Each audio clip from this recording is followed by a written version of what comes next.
Hey everybody, this is Brad Geyer, aka B. Lee Geyer, for Hydroxychloroquine Access Now members on Facebook. Today's the big day. This is going to be the week that we break through.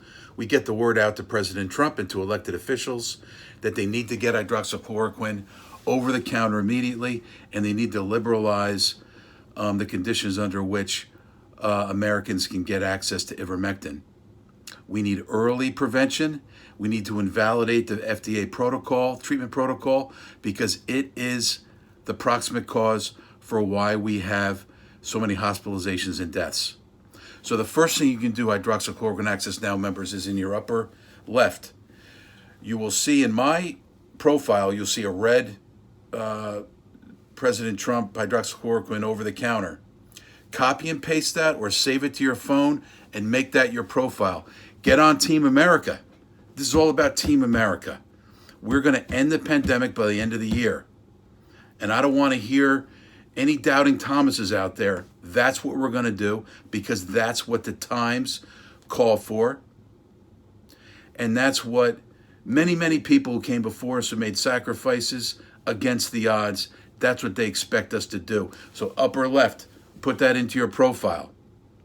Number 2, underneath, there's going to be 2 copy and paste comments wherever you're seeing this. The first one is just going to be a reference, a linked reference to the Liberty suit. We're going to call it the Liberty suit, like you're wearing Liberty, right? A suit. A little bit of messaging there, right? And we're going to link to the suit, to the complaint, pages 44 to 108, and I'm going to make it short here. It lays out a foundation where reasonable people conclude that the pandemic effort was sabotaged, and it really deleteriously affected, it adversely impacted elected officials of all stripes, and it undermined constitutional government, okay? That's going to be the first comment, pages 44 to 108. The second one will be similar, except all the paragraphs will reference to Dr. Fauci. So if there's a paragraph that references his performance, it'll be clearly referenced there. You can copy and paste and blanket wherever you want to blanket. Wherever you see a reference to COVID or a reference to the pandemic, you can copy and paste that and stick it right in there, okay? And people can determine for themselves whether Dr. Fauci faithfully executed his duties for a position that carried that kind of stature. Did he comply with his Hippocratic oath as a physician? And they can draw their own conclusions on that.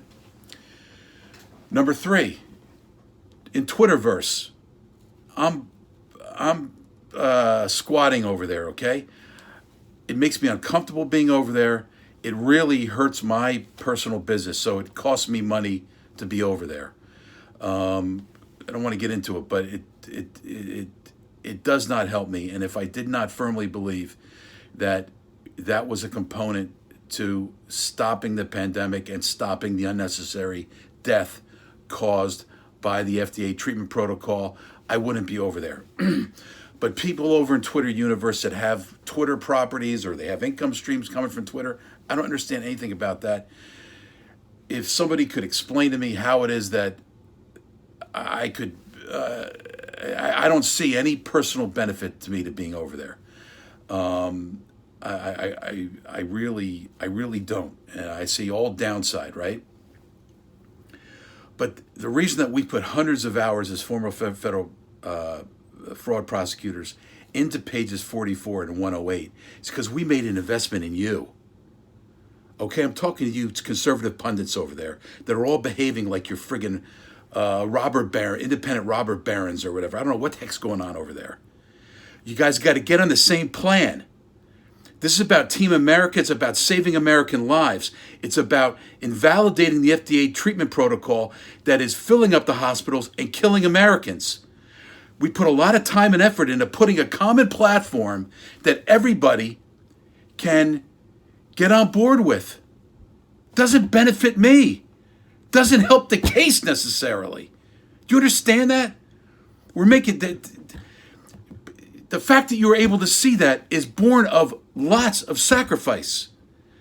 Don't make that sacrifice a fool's errand. I expect you to use it. And I don't expect you don't have to even attribute it. I don't care. Copy and paste it. Say that you're the author. Say that you're the one that did it. I don't care. But get the information out. For God's sakes. It's December 20th. Are you kidding me? And we're still in the throes of a pandemic. It's completely unnecessary. We must get this word out to President Trump that he was sabotaged. All right? We all have a common interest in this. You have a common interest as an American to get this information out to him. I know what that information says. Okay? I know what that information says. There's a lot of experience that goes into that. I've done many primers for investigative agencies before. I know the information is good. I didn't have search warrant returns, and I didn't have subpoena returns, right? It could have been a lot better. I didn't have that available to me. It's all based on public information. But the public information that we provide is a platform upon which everybody else should benefit from and further the effort. We must get this information out to President Trump, to Governor Murphy, to Governor Wolf, to Governor Cuomo. Their advice was compromised. Their professional advice that they received was compromised. Okay? And it's going to take a lot of work to get to the bottom of it. And we have some ideas about that because I've worked with, I've done work with mandatory disclosure programs, amnesty, leniency, all these different things. There's going to be some things I think we need to do to basically spearhead and get as many people to come forward as possible so we can get down to the bottom of what happened, because it is a massive problem for the country. And it's ongoing. The harm is ongoing. But those are things you can do. Thank you very much. Today is the day we break out. This week is the week that we break out. Thank you. Bye. Much of the observation has left here.